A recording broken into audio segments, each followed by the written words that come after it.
Hey, look at those breakers. Big green ones. Let's get into them again. Oh, I've had enough. Surfing since 8 this morning.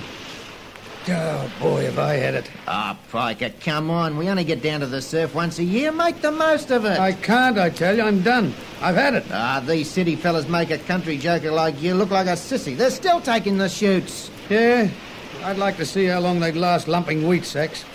No, I've had enough, mate. They don't give VCs for busting your gut in the surf. Well, if they did, you wouldn't even smell a Victoria Cross. And if they did, I suppose you'd get a chestful, eh? No, they don't even give more than one. Not often, anyway. Only 3 times they've given a Victoria Cross, twice to the one man. No man has ever won the Victoria Cross twice. I'll bet your schooner on that. You've lost your schooner.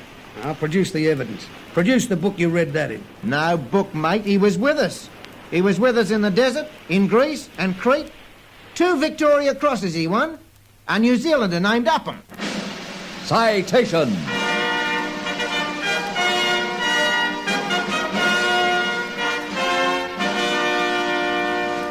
Presenting authentic stories of heroism and gallantry taken from the histories of war. The story of Captain Charles Hazlitt Uphem, V.C. and Bar.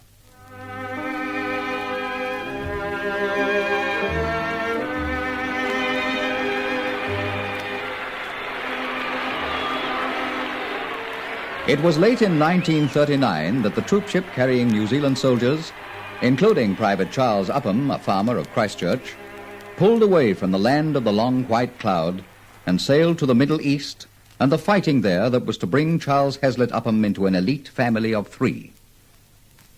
In the blaze of battle through the Middle East, he was to become one of the 3 heroes of the British forces ever to win the Victoria Cross twice. First, there was Lieutenant Colonel A. Martin Leake of the South African Constabulary and Royal Army Medical Corps, who won the V.C. first in 1902 and the Bar in 1914. Then there was Captain N.G. Shabas, M.C. of the Medical Corps, who won his first V.C. in 1916 and his Bar in 1917. Then came Charles Uphem. On the order, lying low, you gentlemen will assume the position of lying load, and on the order 10 rounds rapid, you will put 10 rounds rapid into that there target. How are they? We did all this in our battalion training back in Aussie. You did the same, didn't you, Kiwi? Exactly the same. Lying load, ours in the bull ring. And they get us into this octo here in this stinking Middle East and decide to make officers out of us by giving us the same old drill we did back home. Do you jokers in the New Zealand Army call the bull ring the bull ring too? Sounds Irish. Yes, we call the bayonet drill area the bull ring. Speaking of bull rings, I hear that joker across there, that lean, savage-looking joker. I hear he was a crackerjack horsebreaker back in New Zealand. That's Irish too. Yes, that's Charles Uphem. He was a farmer back home. His father was a big barrister back in Christchurch. I wouldn't say he was over keen on this office, of course. Uphem is a man who makes up his mind. Wouldn't go to the officer training school back in New Zealand. You might say he's a pig-headed man. They tell me that when he was a lad, he insisted on taking a pig with him as a pet to his agricultural college. Pet, eh? Now, don't get me wrong, Ozzy. He's as tough as they come. Always breaking bones on the rugger field. And just before war broke out last November, he had an appendix operation and insisted on slipping out of bed for a bath the day after his operation. Yes, he's a tough one, all right, that Uphem. But he's a great man with animals. Now, if you 2 gentlemen have finished your social chat, may we proceed with the drill?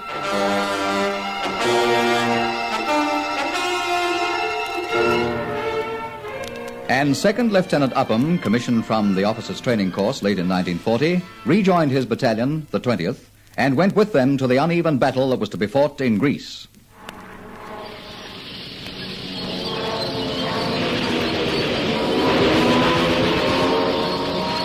How much longer can your men take it? How long can men stand up against air-attack German tanks and artillery? It doesn't make the decision any easier to make. We have no alternative, sir. No. Very well. We agree then that we've done all we can in Greece. It's time to evacuate all the men and material we can. Set up the plan to evacuate.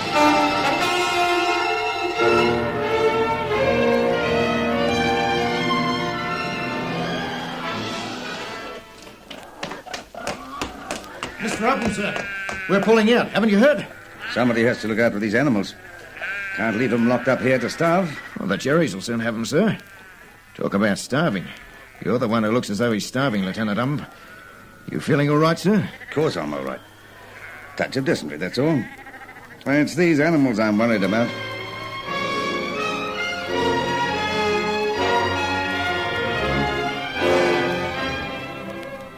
Then came the evacuation of Crete, and Lieutenant Upham, weary from the savage fighting in Greece, ill and so thin that his bones showed sharp in his narrow face, again faced the Nazis. His platoon was a spearhead for the counterattack on the vital Malemi airfield. Led by Lieutenant Upham, these New Zealanders fought their way for 3,000 yards without support of any kind. They stormed over German infantry and machine gun nests until they came to an enemy-occupied house that was a fire-spouting fortress. This one has stopped us. Can't get past that strong point. That's what you've been saying since we started this offensive. Hey, just take a look at Lieutenant Upham. Well, nothing stopped that man. What's he up to now? Just keeping on doing what he's been doing all day. He's going to knock that house out. Look at him, sprinting up to the window. There she goes.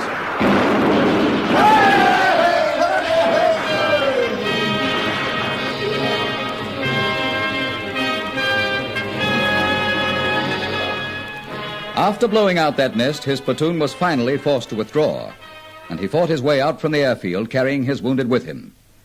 Then he went back into that fight and brought out another company that was in danger of being cut off. The fight for Crete was at fever pitch, and for the next 2 days, Lieutenant Upham occupied forward positions under heavy fire. You all right, sir? All right. All right. He's not all right. I thought he was gone that time. A mortar bomb burst right next to him, rolled him over. Got a bit of shrapnel now behind his left shoulder. Shot in the foot, too. What can you do with a man like that? Wounded, he continued to fight on furiously, and there developed the crucial Battle of Galatos on Crete. German mortars and machine guns inflicted casualties on his men, so he ordered his platoon to take shelter under a ridge while he went forward to observe and send back orders so that his men could fight on without being cut to pieces. In this way they did fight on, killing 40 enemy. But soon the weight of numbers and weapons was to tell, and so he ordered his men back while he waited to warn any stragglers. Germans. The only thing to do is to jam dead. Now to lie still. Going past.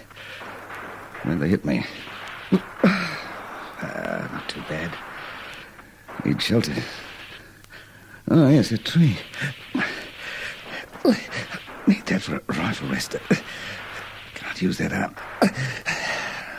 Made it. Prop the rifle up. Here come 2 Germans. Must stop them.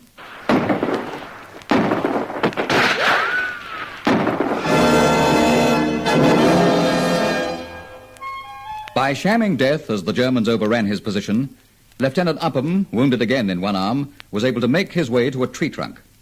There he waited as 2 Germans approached him, and, using the shattered tree trunk as a rest, he fired and killed the first, killed the next German as the German fired, and the Nazi bullet ricocheted off the barrel of his own rifle. His men came back for him then and nursed him as best they could in the field. Then, slightly recovered at Spakia, where the evacuation of his troops from Crete was being planned, Lieutenant Upham fought again from ambush, killing 22 Germans at a range of 500 yards, covering his men as they withdrew. Evacuation again, this time from Crete. And back in Egypt, his valor was recognized. Charles Hazlitt Upham was awarded the Victoria Cross. He was reluctant to wear the ribbon. There was fighting still to be done. Alamein loomed ahead, and Upham, now Captain Upham, found his men again in the thick of the fury. It was close when you look back on it. It looked as though the Nazis were going to get right back to Alexandria. Might have, too, if it hadn't been for Captain Upham. Captain Upham, VC. Well, you'll win another the way he's going. I never heard of a man winning the VC twice, but if anyone does, it's going to be our captain. Here he comes out again. Yeah. See the blood on him? Yeah, wounded again. Still keeps going, though. Still keeps going.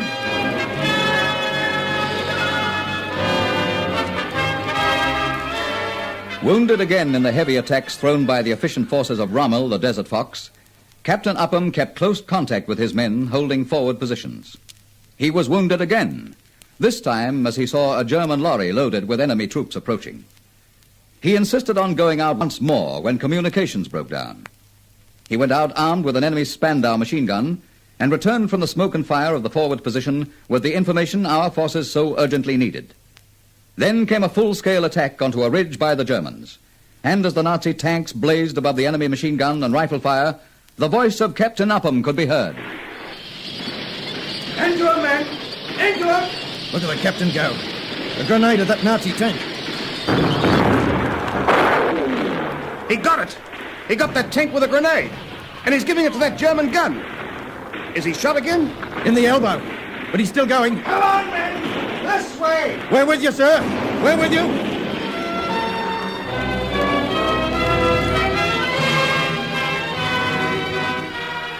The New Zealanders, led by Captain Upham VC, beat off that heavy attack, with Upham giving inspiration as he blasted German tanks, guns, and vehicles, continuing to fight even though shot again in the elbow. They carried him to a first aid tent, but he insisted on rising and going back to his men. Into him, men! Here they come! Into him!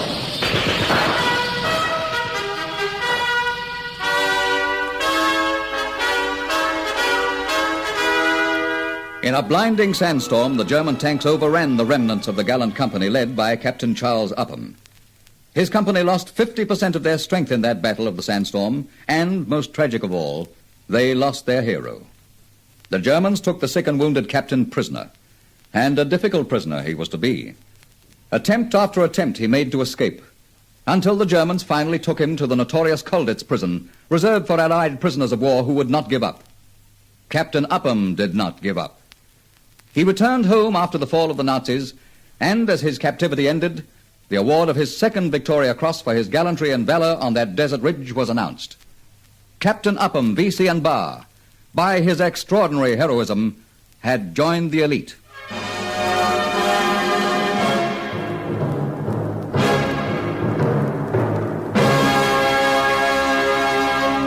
Citation. These stories are authentic. The program is produced at AWA by Donald Crosby for Army Public Relations.